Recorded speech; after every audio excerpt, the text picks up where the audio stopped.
আমাদের উচিত স্মার্ট হওয়া। প্রত্যেকটা কাজ করবেন দিনের জন্য, আল্লাহকে রাজি খুশি করার জন্য এবং রাসূল সাল্লাল্লাহু আলাইহি ওয়াসাল্লামের তরিকায় এবং সর্বশ্রেষ্ঠ উপায়ে, সবচেয়ে সেরা মাধ্যমে স্মার্টলি ডিল করবেন। ঠান্ডা মেজাজে, সুস্থভাবে, সবলভাবে প্ল্যান করে, পরিকল্পনা করে একটা কাজ বাস্তবায়ন করতে হয়। আর স্বভাবগতভাবে আমরা একটু আবেগী জাতি। আমি একটা কথা বারবার বলেছি এই মাহফিলের সিজনে, যে ইসলামের জন্য যদি কিছু করতে চান, আবেগ নয় বিবেককে কাজে লাগান। আবেগ দিয়ে ইসলামের খুব একটা খেদমত হবে না, বিবেক দিয়ে খেদমত হবে এবং শেকড় থেকে দিনের কাজ করতে হবে, একদম গোড়া থেকে। আমি যদি এখন প্রশ্ন করি যে এখানে যারা উপস্থিত আছেন সবার মধ্যে কতজন ব্যক্তি জীবনে একবার আল কোরআন শুরু থেকে শেষ পর্যন্ত পড়েছেন? একটু হাত উঁচু করেন দেখি। মাশাআল্লাহ। কতজন মানুষ অর্থ সহ পড়েছেন? এবার হাত উঁচু করেন দেখি। কোরআন মানবতার মুক্তির সমাধান, মহাবিশ্বের মহাবিশ্বয় মহাগ্রন্থ আল কোরআন, যে কোরআন দিয়ে নবী সাল্লাল্লাহু আলাইহি ওয়াসাল্লাম 23 বছরের মধ্যে জাহেলি আরবকে একদম ইসলামী হুকুমতে পরিণত করেছেন। সেই কোরআন দেখবেন আপনি 5% মানুষও পড়ে দেখেন। এখন আপনি আমাকে বলেন যে নারায়ে তাকবীর আল্লাহু আকবার দিয়ে কি ইসলামের খেদমত হবে? শেকড়ের কাজটা কিন্তু নাই, আছে নাই। জিজ্ঞাসা করেন সবাইকে যে হাদিসের যে কুতুবে সিত্তা, 6টা হাদিসের বই, যেটা মেইন বই, এগুলো কয়জন পড়েছে জীবনে? হাত তোলেন দেখি। এই যে আলেম ওলামারা হাত তুলেছেন, বাকিরা কেউ হাত তোলেনি। মানে আমাদের দৃষ্টিভঙ্গিটা এমন যে এগুলো ওলামায়ে কেরামদের জন্য, তাই না? এগুলো মাদ্রাসার জন্য, আমাদের জন্য নয়। কতজন নবী সাল্লাল্লাহু আলাইহি ওয়াসাল্লামের সিরাত জীবনী গ্রন্থ পড়ে দেখেছেন জীবনে একবার? হাত উঁচু করেন দেখি। দেখেন, আপনি সংখ্যাগুলো দেখেন। আরো জটিল সাবজেক্টে যদি যাই, ফিকহ কতজন পড়েছেন, ইসলামের হিস্ট্রি কতজন পড়েছেন, ইসলামিক অর্থনীতি কতজন পড়েছেন, ঠিক আছে? কতজন মানুষ হালাল রিজিকের সাথে সম্পৃক্ত? হাত তোলেন দেখি। সৎভাবে বলতে পারেন হালাল খায়া, সুদ নাই, ঘুষ নাই, দুর্নীতি নাই, আত্মসাৎ নাই, হালাল খায়। আমার তো মনে হয় বেশিরভাগ হাত বেকারদের হাত। রিজিকের টেনশনই নাই, হালাল হারামের কোনো টেনশনই নাই। বসে যে প্রশ্নগুলো আমি করছি দেখেন, পড়াশোনা করেছে কিনা, হালাল রিজিক খায় কিনা, আদর্শ পরিবার গড়েছে কিনা, আল্লাহর দ্বীনের জন্য সময় দেয় কিনা, আলেম ওলামাদের সোহবতে গিয়ে দিন শিখছে কিনা, বা আল্লাহর পথে এই 40 দিন 3 দিন 3 দিন 7 দিন সময় দিচ্ছে কিনা। বেসিক প্রশ্নগুলো যদি করি, আপনি দেখবেন বেশিরভাগ মানুষের উত্তরগুলো নেগেটিভ আসছে। বেশিরভাগ মানুষ এগুলো করছে না। তো শুধু আবেগ দিয়ে কিন্তু দিন কায়েম হবে না। শুধু আবেগ দিয়ে, সেলফি দিয়ে, আইওয়াশ করে, শোডাউন করে, জনবলের দাপট দেখিয়ে, অর্থের দাপট দেখিয়ে দিনের শেকড় থেকে খেদমত হবে না। এই মেসেজটাই আমি দিতে চাচ্ছি বিগত 1 মাস থেকে। সেটা হলো একদিনের এই জলসার নাম দিন ইসলাম নয়। 365 দিন আমাকে কোরআন সুন্নাহ মেনে চলতে হবে, এর নাম দিন ইসলাম। আজকের এই জলসার পরে যদি আমি দেখি, আমরা যদি দেখি দোহারের জামে মসজিদগুলোতে ফজরের জামাতে মানুষ নাই, তাহলে এই মাহফিল সার্থক নয়। যদি আমার কথা শোনার পরে আপনারা ফজরের সালাতে যান, তাহলে আমরা সফল, সার্থক। যদি আমরা 5 ওয়াক্ত নামাজ পড়ি, সুদ ঘুষ দুর্নীতি ছাড়তে না পারি, আমরা সফল নই। যদি আমরা দান সদকা করি, ফরজ যাকাত না দিই, সফল নই। আমরা ইসলামের জন্য জীবন দিতে প্রস্তুত এমন মেন্টালিটি রাখি, এদিকে পর্নোগ্রাফি দেখছি, মাদক সেবন করছি, মিউজিক শুনছি, আপনার যে কনসার্ট করছি, এগুলো করছি, তাহলে আমি সফল নই। আমাকে টোটালিটি আনতে হবে ইসলামের মধ্যে। তো ভূমিকা অনেক লম্বা না করে আমি এখন মূল আলোচনা যাচ্ছি। ইনশাআল্লাহ আমরা আশা করব আমরা ইসলামের শেকড় থেকে কাজ করব। শেকড়টা কি? প্রথম কাজ পড়াশোনা করতে হবে। এবং আমি যে সাবজেক্টগুলোর কথা বলছি, আপনি জেনারেল লাইনেই পড়েন আর মাদ্রাসাতেই পড়েন, এই সাবজেক্টগুলো অবশ্যই পড়তে হবে। কোরআন এর আরবি ভাষা, আপনার কোরআনের তাফসীর, ফিকহ, হাদিসের কিতাবগুলো, তারপরে রাসূল সাল্লাল্লাহু আলাইহি ওয়াসাল্লামের জীবনী, ইসলামের ইতিহাস, ইসলামের অর্থনীতি, তারপর ইসলামিক ভূরাজনৈতিক প্রেক্ষাপট। এর পাশাপাশি আপনি পড়ছেন সায়েন্সে, বা কেউ আর্টসে, কেউ কমার্সে, কেউ মেডিকেল সায়েন্সে, বিবিএ, এমবিএ, ইঞ্জিনিয়ারিং, এগুলো সবই পড়বেন, কিন্তু আপনাকে এই সাবজেক্টগুলো পড়তে হবে। এরপরে দেখবেন ইনশাআল্লাহ আপনার দ্বারা আল্লাহ যদি কবুল করেন এমন খেদমত হতে পারে উম্মার, যেটা আর 10 জন আলেমের দ্বারা হয় নাই। এমন হতে পারে, আল্লাহ যদি কবুল করেন। আর মাদ্রাসা লাইনে পড়া মানুষরা যদি এই সাবজেক্টগুলো পড়েন, যেমন ইংরেজি, ম্যাথামেটিক্স, আইসিটি, সায়েন্স, তারপরে আপনার এই জিওপলিটিক্স, ইকোনমিক্স, এই সাবজেক্টগুলো যদি মাদ্রাসার আমাদের ওলামায়ে কেরাম এবং তালেবে ইলমরা পড়েন, তাহলে ইনশাআল্লাহ দেখবেন ওই পাগড়ি মাথায় দিয়ে বিশ্ব শাসন করবে ইনশাআল্লাহ। পাগড়ি মাথা দিয়েই বিশ্ব শাসন করবে ইনশাআল্লাহ। আর ওয়ার্ল্ড রুল করবে সামনে মুসলিমরাই, কোনো সন্দেহ নাই। এই বিশ্বকে রুল করবে সামনে ওই মোল্লা মুন্সিরাই, এতে কোনো সন্দেহ নাই। আর ইসলাম জেনারেল শিক্ষিত মানুষদেরকে দিনের পথে আসতে, দিন শিখতে, প্রচার প্রসার করতে কখনো বাধা দেয়নি। এই সাবজেক্টগুলো পড়ার মধ্য দিয়ে আপনি নিজেকে তৈরি করে আসুন, ইনশাআল্লাহ দেখবেন আপনার দ্বারাও এমন খেদমত আল্লাহ কবুল করবেন যেটা আর 10 জনের দ্বারা আল্লাহ করেন না ইনশাআল্লাহ। এটা প্রথম কাজ। এরপরে আপনার জানা অনুযায়ী আমলটা দরকার বেশি। 2 নাম্বার, আমরা অনেক জানি হয়তো, কিন্তু জানা অনুযায়ী আমল হচ্ছে না। জানা অনুযায়ী আমলের সবচেয়ে সেরা এক্সাম্পল হচ্ছে রাসূলুল্লাহ সাল্লাল্লাহু আলাইহি ওয়াসাল্লাম। আমরা যদি আমাদের দিন রাতগুলোকে, 24 ঘন্টা দিন রাতকে নবী সাল্লাল্লাহু আলাইহি ওয়াসাল্লামের সুন্নাহ দিয়ে ভাগ করি, ঘুমাতে যাওয়ার সুন্নাহ, ওঠার সুন্নাহ, বাথরুমে যাওয়ার সুন্নাহ, বের হওয়ার সুন্নাহ, ওযুর সুন্নাহ, ঠিক আছে, খাবার সুন্নাহ, নামাজের সুন্নাহ, জিকির আজগার, তিলাওয়াত, দোয়া, ব্যবসা বাণিজ্য, চাকরি বাকরি, পরিবারকে সময় দেয়া, পুরো জীবনটাকে যদি আমরা রাসূল সাল্লাল্লাহু আলাইহি ওয়াসাল্লামের সুন্নাহ মতো সাজাই, তাহলে দেখবেন জানা অনুযায়ী আমলটা হয়ে যাবে ইনশাআল্লাহ। আর আমল না হওয়া পর্যন্ত এই লেকচারগুলো দেয়া খুব ডেঞ্জারাস। আপনারা যে জায়গায় বসে আছেন, সবচাইতে ঝুঁকিপূর্ণ জায়গায় বসে আছে আমি এখন। কারণ হচ্ছে আল্লাহ পাক সূরা সফের মধ্যে বলেছেন, ইয়া আইয়ুহাল্লাযীনা আমানু, হে মুমিনগণ, লিমা তাকুলুনা মা লা তাফআলুন, তোমরা এমন কথা কি জন্য বলে বেড়াও যে কাজ তোমরা নিজেরাই করো না। কাবুরা মাকতান ইনদাল্লাহি আন তাকুলু মা লা তাফআলুন, আল্লাহর কাছে অত্যন্ত নিকৃষ্ট, ঘৃণিত এটা যে তোমরা কিছু বলবে কিন্তু করবে না। তো যারা বক্তা, যারা দায়ী, যারা বক্তা, যারা আলেম, স্কলার, তারা সবচেয়ে ডেঞ্জারাস আসনে বসে আছে। ইলম অনুযায়ী যদি আমল না হয় তাহলে কি হবে জানেন? সহিহ বুখারী হাদিসে আসছে যে একজন ব্যক্তি জাহান্নামে যাবে, জাহান্নামের আযাবের ফলে তার নাড়ি ভুঁড়ি বের হয়ে আসবে, নাউযুবিল্লাহ, এবং সে নাড়ি ভুঁড়ির চারদিকে ঘুরতে থাকবে।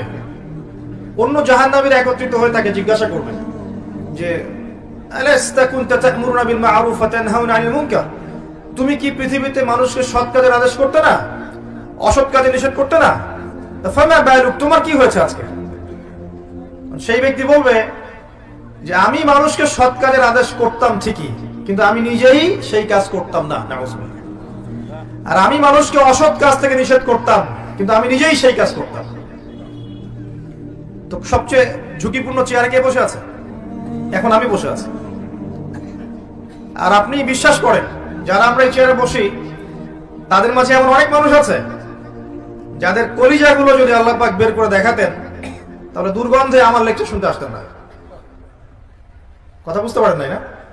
এমন অনেক মানুষ আছে যারা এই চেয়ারে বসে দিনের কথা বলছে, যাদের কলিজাগুলো যদি আল্লাহ পাক খুলে বের করে দেখাতেন, তাহলে আপনি আর আমার লেকচার শুনতে আসতেন না। ডেঞ্জারাস অবস্থা। আরেকজন ব্যক্তিকে জাহান্নামের শাস্তি দেওয়া হবে, প্রচন্ড দুর্গন্ধ ছড়াবে। এই হাদিসটা ফয়জুল কালাম বইয়ের মধ্যে আছে, মাদ্রাসায় পড়ানো হয়, যে অন্য জাহান্নামীরা এসে বলবে, আগে থেকেই আমরা অনেক শাস্তির মধ্যে ছিলাম, তুমি কি আমল করতা পৃথিবীতে, তোমার আমলের কারণে আজকে দুর্গন্ধে থাকা যাচ্ছে না, নাউযুবিল্লাহ। সেই ব্যক্তি বলবে যে আমি ইলম অর্জন করেছিলাম, আমার ইলম আমার উপকারে আসেনি, মানে আমি ইলম অনুযায়ী আমল করতে পারি না। যা শুনছেন তা যদি আমল না করেন, শুধু এই যে রেকর্ডিং এ ব্যস্ত থাকেন, লাইভে ব্যস্ত থাকেন, আজকে মাহফিল শেষ, লেকচার ভুলে যান, তাহলে কাজের কাজ কিছু হবে না। আর আমি এটা বিশ্বাস করি, যদি আমি কথাগুলো মন থেকে বলি, আল্লাহকে রাজি খুশি করার জন্য বলি, আমার নিয়ত যদি ঠিক থাকে, আমার কথা আপনার দিলের উপর তাসির হবে ইনশাআল্লাহ। আমার ভিতরে ভেজাল থাকে, আমার কথা আপনার দিলে কোনো তাসির হবে না। আপনি দেখবেন লক্ষ লক্ষ মাহফিল হচ্ছে, আপনি নিজে চিন্তা করেন কতটুকু তাসির হচ্ছে আপনার, নিজে ভাবেন কতটুকু তাসির হয়েছে, কি পরিবর্তন আসছে। আর যে মানুষগুলোকে দিয়ে তাসির হয় তারা তো এখন নাই মাঝে। যে মানুষগুলোর কথা শুনলে মানুষের হৃদয়ের মধ্যে আল্লাহর ভয় জাগে, মিউজিক ছেড়ে দেয়, সুদ ছেড়ে দেয়, হারাম ছেড়ে দেয়, জীবনটাকে আল্লাহর জন্য দেওয়ার মতো প্রত্যয় ব্যক্ত করে, এরা তো নাই আজকে। কার কথা শুনবো না? তো শুধু শোনা নয়, শোনা অনুযায়ী আমলের প্রয়োজন আছে। আর এই আমলের সবচেয়ে সেরা এক্সাম্পল হচ্ছে আমাদের নবী, প্রিয় নবী সাল্লাল্লাহু আলাইহি ওয়াসাল্লাম। তার জীবন যেভাবে কেটেছে সেইভাবে দিন রাত কাটান, ইনশাআল্লাহ আপনি সফল হয়ে যাবেন ইনশাআল্লাহ। এতে শর্টকাট কোনো টেকনিক নাই। আর কি করা দরকার? গোড়া থেকে দরকার আদর্শ পরিবার। আদর্শ পরিবার না থাকলে একটা আদর্শ সমাজ কখনো বাস্তবায়িত হবে না। আমি তাহাজ্জুদ গুজার, আমার স্ত্রী এদিকে বেপর্দায় ঘুরে বেড়াচ্ছে, এই পরিবার কোনো কাজের না। আপনি তাহাজ্জুদ গুজার, দেখা যাবে আপনার মেয়ে শপিং মলে জিন্স আর প্যান্ট পরে ঘুরে বেড়াচ্ছে, গেঞ্জি পরে ঘুরে বেড়াচ্ছে, কোনো লাভ নাই তাহাজ্জুদে। অনেক ক্ষেত্রে দেখবেন মা মাশাআল্লাহ পর্দা করেছে আর মেয়ে মাশাআল্লাহ এক একটা পরিমণি। তো এরকম হলে আদর্শ পরিমাণ হবে না। আমরা দোয়া করি আল্লাহ পাক তাকেও যেন হেদায়েত দান করেন। আল্লাহ চাইলে এমন অনেক মানুষকে হেদায়েত দিতে পারেন যাদের দ্বারা সমাজে খারাপ কিছু ছড়িয়েছে। আল্লাহ চাইলে এই মানুষদেরকে দিয়েও আল্লাহ পাক দ্বীনের খেদমত নিতে পারেন। আমরা দোয়া করি আল্লাহর কাছে, যারা আজকে বেলাইনে আছে, মিউজিক্যাল লাইনে হোক, ফ্যাশন শো লাইনে হোক, ফিল্ম ইন্ডাস্ট্রিতেই হোক, হারাম আপনার মুভিজে হোক, পর্নোগ্রাফিতে হোক, যেখানেই আছে যারা, আল্লাহ যেন ওই মানুষদের মধ্যে যাদের মনের মধ্যে স্বচ্ছতা আছে, সততা আছে, আল্লাহ পাক যেন ওদেরকে হেদায়েত দান করেন এবং পূর্বের সমস্ত গুনাহ আল্লাহ যেন মাফ করে দেন। তো পরিবার আদর্শ না হলে সমস্যা আছে। পরিবারের ব্যক্তিরা সবাই সালাত পড়ছে, অর্থনৈতিক উৎসটা হারাম, সুদের উৎস, ঘুষের উৎস, দুর্নীতির উৎস, এই পরিবার আদর্শ পরিবার নয়। পরিবারে কর্তা হবে ইব্রাহিম আলাইহিস সালামের মতো তাওহীদপন্থী। পরিবারের মায়েরা হবে হাজরা আলাইহিস সালামের মতো সবরকারিনী, ত্যাগী। তখনই আপনি ইসমাঈল আলাইহিস সালামের মতো সন্তান পাবেন, তার আগে পাবেন না। আর ইসমাঈল আলাইহিস সালামকে মানুষ করেছেন তার মা, তার বাবা নন। একটা মা, একটা তাওহীদপন্থী মা, সবরকারিনী মা, আল্লাহর প্রতি তাওয়াক্কুলকারী মা ইসমাঈলের মতো প্রজন্ম জন্ম দিতে পারবে ইনশাআল্লাহ। তো এই হলো বিষয়। পরিবারে তাওহীদ থাকবে, শিরক থাকবে না। পরিবারে সুন্নাহ থাকবে, বিদআত থাকবে না। হালাল রিজিক থাকবে, হারাম থাকবে না। না খেয়ে থাকবে পরিবারের সদস্যরা, প্রয়োজনে পরিবারের সদস্যরা না খেয়ে থাকবে, তা হারাম খাবে না।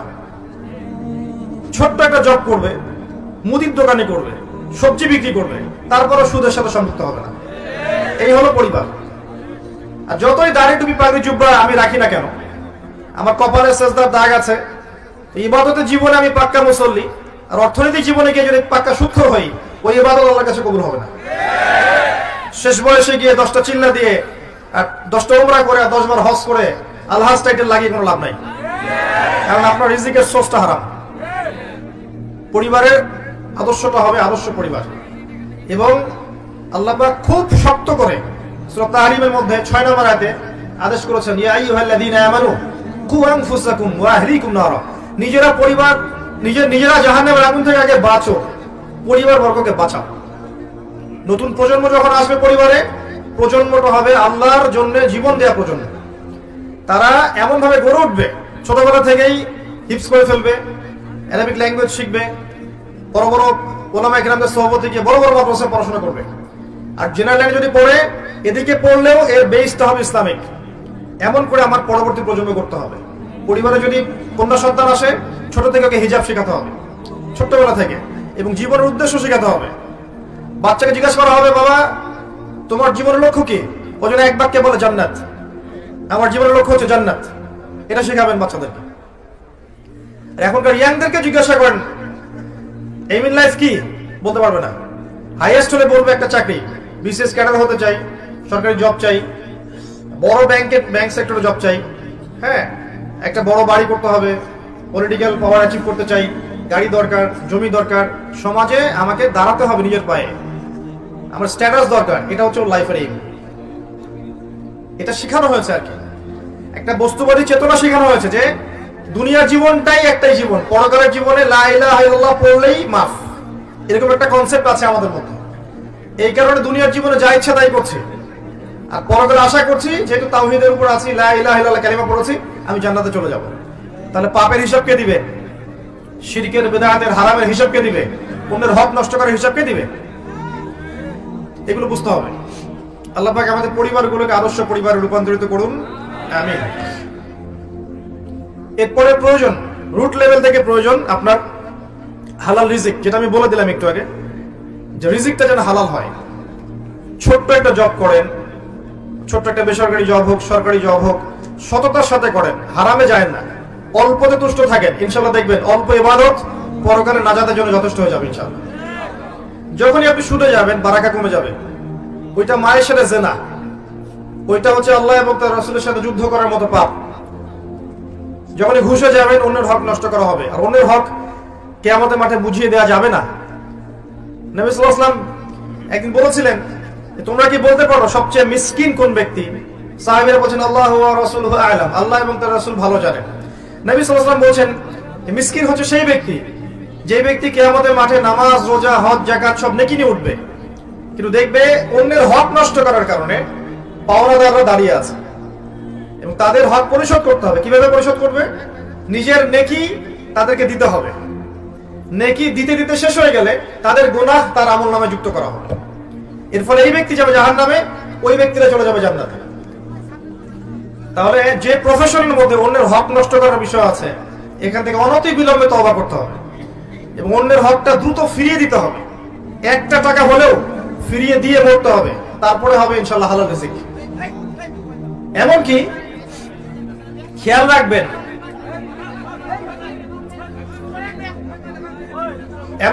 রাখবেন, কারো বাসায় খেতে গিয়েছেন, ওইখানেও খেয়াল রাখবেন যে তাদের রিজিকের সোর্সটা কি। কারো বাসায় দাওয়াত খেতে গিয়েছেন, বসেই ভরপেট খাওয়ার দরকার নাই। জিজ্ঞাসা করবেন যে আপনাদের বাসা কাদের বাসা, কি করে। যদি দেখেন যে তার জবটা হারাম, সেখানে খাওয়ার দরকার নেই। কিছু কিছু বিষয় আছে, আপনি কোরআন তেলাওয়াত করেন, মাশাআল্লাহ, কোরআন হাদিস পড়েন, মনের মধ্যে নূর আসবে, রাস্তায় বের হন, 10টা নগ্ন মেয়ে আপনার চোখে পড়লে নূরটা চলে যাবে। আমার কথা বোঝেন? কোরআন সুন্নাহ পড়েন, গবেষণা করতে থাকেন, দেখবেন যে মনের মধ্যে নূর ফিল করবেন, আল্লাহর রহমত নূর ফিল করবেন, প্রশান্তি ফিল করবেন। বাইরে বের হন, একটা শপিং মলে ঘুরে আসেন ঢাকা, দেখবেন নূর চলে গেছে। ইফেক্ট হয়, কাজের কি ইফেক্ট হয়? আপনি বাজ বিচার না করে হারাম খেতে থাকেন, দেখবেন এই শরীর দিয়ে আপনি নামাজে মনোযোগ পাচ্ছেন না, রোজা রাখলে তৃপ্তি পাচ্ছেন না, ইবাদত করে স্বাদ পাচ্ছেন না, কারণ আপনার রক্ত মাংসগুলো হারাম ভাবে তৈরি হয়েছে। রিজিকের ব্যাপারে সতর্ক থাকেন। আদর্শ পরিবার গড়তে হলে রিজিকটা সুন্দর থাকতে হবে। এরপরে দরকার তাজকিয়া, আত্মশুদ্ধি। আত্মশুদ্ধি কি জিনিস? মনের মধ্যে যত খারাপিয়াত আছে, যেমন হিংসা, গীবত, তহমত, অহংকার, হঠকারিতা, মুনাফিকি, যত খারাপ দোষ আছে মনের মধ্যে, এগুলোকে বের করতে হবে। এগুলো বের না করা পর্যন্ত আপনার মনটা কিন্তু তাজকিয়া, আত্মশুদ্ধি অর্জন করতে পারবে না। কি করলে বের হবে? এগুলো বেশি বেশি কবরের ফিকির করলে বের হবে। বেশি বেশি কবরের চিন্তা করেন, পরকালের চিন্তা করেন, আল্লাহর সামনে দাঁড়াতে হবে এই চিন্তা করেন, দেখবেন মন নরম থাকবে ইনশাআল্লাহ। বেশি বেশি কোরআন তেলাওয়াত করেন, মনটা নরম সফট হবে ইনশাআল্লাহ। বেশি থেকে বেশি আল্লাহর জিকির করেন, সুবহানাল্লাহ, আলহামদুলিল্লাহ, লা ইলাহা ইল্লাল্লাহ, আল্লাহু আকবার, লা হাওলা ওয়ালা কুওয়াতা ইল্লা বিল্লাহ পড়তে থাকেন, মনটা নরম হবে ইনশাআল্লাহ। বেশি থেকে বেশি দান সাদাকা করেন, মনটা নরম হবে। ইতিমের ভরণ পোষণের দায়িত্ব নেন, মনটা নরম হবে। বিধবার দায়িত্ব নেন, মনটা নরম হবে। দেখবেন ইতিমের মাথায় হাত বুলান, মনটা নরম হবে। বেশি থেকে বেশি আল্লাহর কাছে দোয়া করেন, মন নরম হবে। একটু কম খান, একটু কম ঘুমান, একটু কম হাসেন, একটু কম কথা বলেন, মানুষের সাথে কম মেশেন, মন নরম হবে। এগুলো যত বেশি করবেন মন শক্ত হয়ে যাবে। আর মন যত শক্ত হবে, সেই মনের মধ্যে আল্লাহর নূর আসবে না। আল্লাহর নূর না আসলে, কলবের মধ্যে আল্লাহর নূর না আসলে, আপনি কবরে নূর পাবেন না এবং আপনি পুলসিরাতে নূর পাবেন না, আত্মশুদ্ধি অর্জন করতে পারবেন না। একটা কথা বলি, যখন আপনার হৃদয়ের মধ্যে নূর আসবে আল্লাহর পক্ষ থেকে, আপনি দেখবেন আপনি এমন কিছু বুঝতে পারছেন যেটা 8-10 জন পারছে না। আপনি এমন কিছু শুনবেন, এমন কিছু দেখবেন যেটা 8-10 জন দেখবে না। আপনি আল্লাহর নূর দিয়ে দেখবেন ইনশাআল্লাহ তাআলা।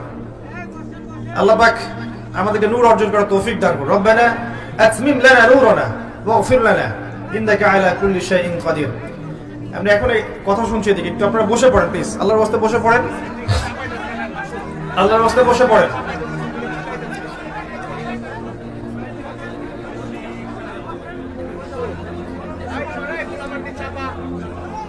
বেসিক কাজের কথা বলছিলাম প্রিয় ভাইরা।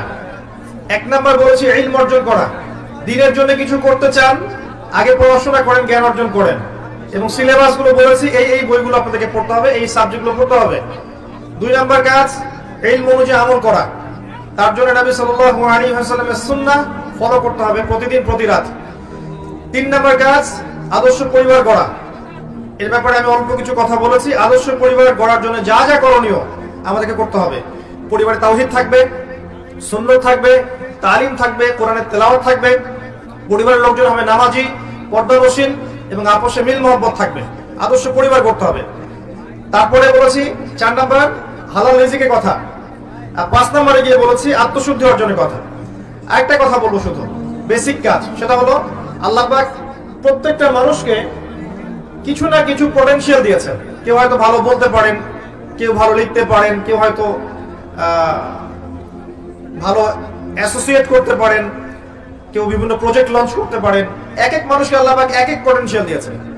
আপনাকে খুঁজে বের করতে হবে যে আপনার প্রতিভা কোনটা, এবং সেই প্রতিভাটাকে আপনাকে দ্বীনের পথে কাজে লাগাতে হবে। একজন আলেম যেমন দ্বীনের খেদমত করতে পারে, একজন মেডিকেল ডক্টর কিন্তু দ্বীনের খেদমত করতে পারবে না? সে যদি সৎ হয়, দ্বীনের বুঝ থাকে, সে কিন্তু তার প্রফেশন থেকেও দ্বীনের খেদমত করতে পারবে ইনশাআল্লাহ। একজন ইঞ্জিনিয়ার দ্বীনের খেদমত করতে পারবে ইনশাআল্লাহ। যাকে আল্লাহ পাক যা মেধা দিয়েছেন, কাউকে মেধা, কাউকে অর্থ, কাউকে শারীরিক শক্তি, কাউকে মানসিক শক্তি, এটাকে আপনি দ্বীনের পথে কাজে লাগান।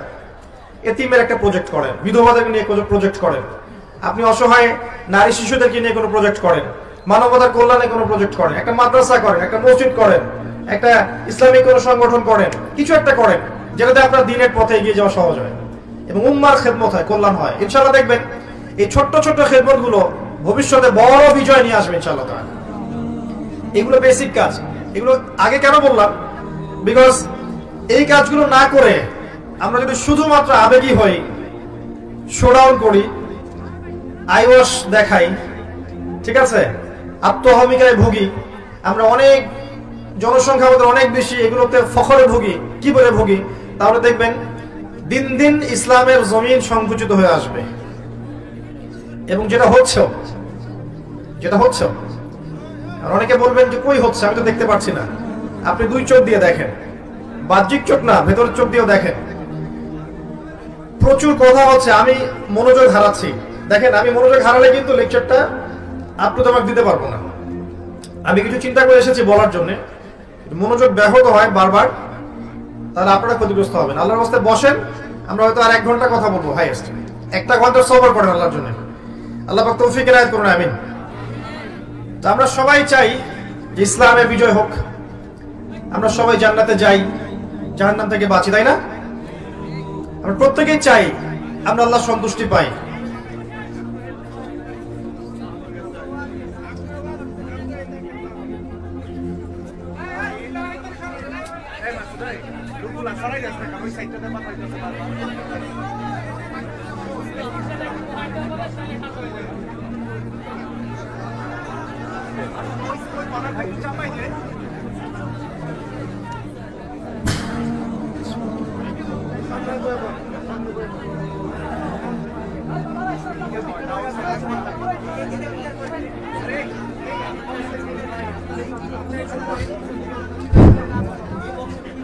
Bismillah awwalahu wa akhirahu. Alhamdulillah. Wassalatu wassalamu ala rasulillah, amma ba'd.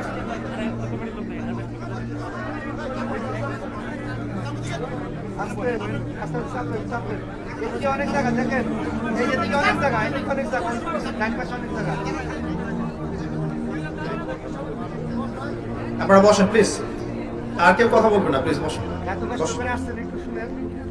বসেন। নাকি তাহেরির মতো বলতে হবে বসতে? তখন বসবেন। আচ্ছা, এই অংশটাকে আবার কাট করে দিও না ইউটিউবে। ইউটিউবার যারা আছো, দিন প্রচার করবেন, যারা আছেন, যেভাবে প্রচার করা দরকার এমন কিছু করবেন না যাতে উম্মার ক্ষতি হয়ে যায়। মনে রাখবেন, একজন আলেম এর জায়গা একজন ইউটিউবার নিতে পারবে না। শত শত ইউটিউবার একজন আলেমের জায়গা পূরণ করতে পারবে না, ঠিক আছে? তো দুনিয়ার স্বার্থে নয়, তাদের নসিহত করবো, দুনিয়ার স্বার্থে নয়, দিনের জন্য দিনের কাজ করে, যে কাজটা করলে দিনের উপকার হবে। আর কখন কোন অংশটুকু দিতে হবে আর কখন কোনটা দেওয়া যাবে না, এই ইন্টেলেক্টটা থাকা উচিত। ঠিক আছে? কারণ আমাদেরকে আমাদের ভালো বুঝতে হবে। মুসলিমদের ভালো হচ্ছে যে কাজগুলোর কথা বললাম, তাওহীদে আমাদের ভালো, সুন্নতে আমাদের ভালো, হালাল রিজিকে আমাদের ভালো, আকীদার সংশোধনে আমাদের ভালো, আদর্শ পরিবারের মধ্যে আমরা ভালাই পাবো, আমরা একটা পরবর্তী ভালো প্রজন্ম করতে পারলে ভালাই পাবো, ইসলামিক ভালো প্যারেন্টিং দিতে পারলে ভালাই পাবো, ইসলামিক ইকোনমিক্স এস্টাবলিশ করতে পারলে ভালাই পাবো। আমাদেরকে বুঝতে হবে যে কোথায় আমাদের ভালো আছে এবং কারা আমাদের স্পষ্ট শত্রু। তাদের জন্য সুযোগ সৃষ্টি করে দেয়া কোনো বুদ্ধিমানের কাজ হবে না, হবে? আচ্ছা, আমরা সবাই চাই দিনের খেদমত হোক, কল্যাণ হোক, বিজয় হোক। এই জন্য প্রথম যে কাজটা করা দরকার, আমি পরের অংশটা শুরু করছি, সেটা হলো আমাদেরকে পরিস্থিতিটা আগে বুঝতে হবে, কোন সিচুয়েশনে আপনি বাস করছেন। যদি ফিতনাময় পরিবেশে বসবাস করার পরে আপনার কাছে মনে হয় যে আপনি জান্নাতের মধ্যে আছেন, এভরিথিং ইজ গোয়িং পারফেক্ট, তাহলে আপনি ভুল করবেন। প্রথমে বুঝতে হবে কোথায় বসবাস করছি আমরা। আমরা এমন একটা বিশ্বে বসবাস করছি এখন 2021-22 সালে, যেই বিশ্বে ইসলামিক কোনো খিলাফা নেই, এক নম্বর কথা। দুই নম্বর, জিউস এবং খ্রিস্টান যারা আছে, জায়নিস্ট যারা আছে, ইহুদি খ্রিস্টান বিশাল পরাশক্তি যারা আছে, এরা আজকে বিশ্বের বুকে অনেক উন্নত, অস্ত্রের দিক থেকে, সামরিক দিক থেকে, পলিটিক্যাল দিক থেকে, ইকোনমিক্যাল দিক থেকে, প্রত্যেকটা দিক থেকে তারা আজকে স্ট্রং। আমাদেরকে বুঝতে হবে আমরা কোন জায়গায় আছি এখন। মিডিয়া ওদের হাতে, প্রযুক্তি ওদের হাতে, সমরাস্ত্র ওদের হাতে, প্রশিক্ষণ ওদের হাতে, ব্যাংকিং সিস্টেম ওদের হাতে, পলিটিক্যাল সিস্টেম ওদের হাতে, ইউনাইটেড নেশনস ওদের হাতে, IMF ওদের হাতে, ন্যাটো ওদের হাতে, ওয়ার্ল্ড ব্যাংক ওদের হাতে, সবকিছু ওদের হাতে। পারমাণবিক সব ওয়েপন্স বেশিরভাগই ওদের হাতে। আপনাকে আমাকে বুঝতে হবে কোন জায়গায় মুসলিমরা এখন বসবাস করছে। আবেগ না, সিচুয়েশন বুঝে না, কোন জায়গায় আপনি বসবাস করছেন ওয়ার্ল্ড। এরপরে দেখবেন যে এডুকেশনাল সিস্টেমের মধ্যে আপনি শিরক পাবেন, কুফর পাবেন। সারা জীবন পড়াশোনা করে যাচ্ছেন, কোরআন সুন্নাহর বালাই পান নাই, এবং শেষ বয়সে গিয়ে আপনি এখন চিল্লা দেওয়ার চেষ্টা করছেন, দিন বোঝার চেষ্টা করছেন, পড়ার চেষ্টা করছেন, হজ করছেন, এখন আপনি বই পড়া শুরু করছেন। গোল্ডেন টাইম 20 থেকে 40 আপনি এগুলোর বালাই পাননি, নর্মালি যারা পড়েছেন। ইকোনমিক্সে গিয়ে দেখবেন যাকাত আউট, এখানে দেখবেন সুদ ইন, সুদের মধ্য দিয়ে সব চলছে, যাকাত আউট। অর্থাৎ যাকাত ছিল সাম্যবাদী অর্থনীতি, আর রিবা হচ্ছে ক্যাপিটালিজম, মানে এখানে আপনাকে ধনী ধনী হবে দিন দিন, আর গরিব আস্তে আস্তে গরিব হতে থাকবে, এর রিবার ফলাফল। যাকাত এবং সাদাকা এবং ব্যবসায় টাকা বা মানি মার্কেটে সার্কুলেট করতে থাকে, ঘুরতে থাকে। আজকে আপনি ধনী, কালকে গরিব হতে পারেন, আজকে আপনি গরিব, কালকে ধনী হতে পারেন। রিবার মধ্যে সুযোগ নাই, ধনী ধনী হতে থাকবে, গরিব গরিব হতে থাকবে। আল্লাহ পাক এই জন্য বলেছেন এটা হচ্ছে রক্ত চুষে খাওয়ার মতো পাপ, জাহান্নামে রক্তের নদীতে ফেলে শাস্তি দেওয়া হবে। এই কারণে আপনাকে সিচুয়েশন বুঝতে হবে, এবং পুরো ওয়ার্ল্ডের ব্যাংকিং সিস্টেম রিবা ভিত্তিক। কি করবেন আপনি এখন? পুরো ওয়ার্ল্ডের ব্যাংকিং সিস্টেম রিবা কেন্দ্রিক। রিবার চাইতে আরো ডেঞ্জারাস ওয়েপন্স আছে ওদের কাছে, সেটা হলো আপনার ফ্রডুলেন্ট একটা পেপার মানি, ইলেকট্রনিক মানি। আপনি 1 বছর জব করেছেন, প্রত্যেক মাসে 1 লক্ষ টাকা করে পেয়েছেন, 12 মাসে 12 লক্ষ টাকা পেয়েছেন, ঠিক আছে? আচ্ছা, এই 1 বছরের শ্রম, 1 বছর প্রতিদিন 12 ঘন্টা করে শ্রম দিয়েছেন, 12 লক্ষ টাকা বছর শেষে পেয়েছেন। টাকাটা নিয়ে গিয়ে এই বাক্সে ভরে আপনার ওয়াইফকে দিয়ে দেন, যে 1 বছর পরে, 1 বছর কম হয়ে যায়, 10 বছর পরে এই টাকাটা আমাকে বের করে দিবা। আপনার স্ত্রীটা রেখে দিল সিন্ধুকের মধ্যে। এবার এখন আপনি এই 12 লক্ষ টাকা দিয়ে ধরেন আপনি 4 শতক জমি কিনতে পারবেন, ফর এক্সাম্পল, কথা বলছি রুট লেভেলে। 10 বছর পরে বের করলেন, দেখলেন আপনি এটা দিয়ে 4 শতক জমি পাচ্ছেন না, আপনি পাচ্ছেন 2 শতক, আর 2 শতক পাচ্ছেন না। আপনার 12 মাসের শ্রমটাকে 6 মাসে নিয়ে আসা হয়েছে, আপনার 6 মাসের শ্রম হাওয়ায় উড়ে গেছে। কেউ আপনার শ্রম থেকে বেনিফিটেড হয়েছে, শ্রম দিয়েছেন আপনি, লাভবান হয়েছে অন্য কেউ। এই জন্য তাকিয়ে দেখবেন বিশ্বের একটা সভ্যতা দিন দিন উঁচু হচ্ছে, একটা সভ্যতা, পৃথিবীর একটা অংশ দিন দিন ধনী হচ্ছে, আর বাকি অংশের দিকে তাকিয়ে দেখবেন দিন দিন দারিদ্রতা, প্রভার্টি, ডিস্ট্রিবিউশনে যাচ্ছে। যখনই এদের বিরুদ্ধে কথা বলতে যাবেন দেখবেন টাকার মান পড়ে যাচ্ছে। টার্কি চেষ্টা করেছিল, মান পড়ে যাচ্ছে। ইন্দোনেশিয়া চেষ্টা করেছিল, মান পড়ে গেছে। ভেনিজুয়েলা চেষ্টা করেছিল, মান পড়ে গেছে। যেই চেষ্টা করবে মান কমে যাবে। মানে এটা আপনার অন্য কোনো জায়গা থেকে নিয়ন্ত্রণ করা হয়।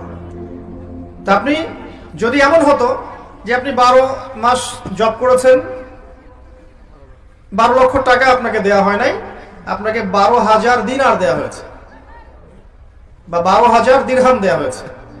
এটা আবার কি জিনিস? দিনার আবার কি জিনিস? দিরহাম আবার কি জিনিস? কোনদিন তো নাম শুনে নাই। সূরা ইউসুফ পড়েছেন? সূরা ইউসুফ আলাইহিস সালামকে কি দিয়ে কিনেছিল? দিরহাম দিয়ে। সূরা আলে ইমরানের মধ্যে দেখবেন দিনারের কথা আছে। আচ্ছা, মনে করেন দিনার এবং দিরহামে আপনাকে স্যালারি দেওয়া হয়েছে। এবার এটা আপনি রেখে দিলেন ওয়াইফের কাছে, 10 বছর পর বের করবা। সে 10 না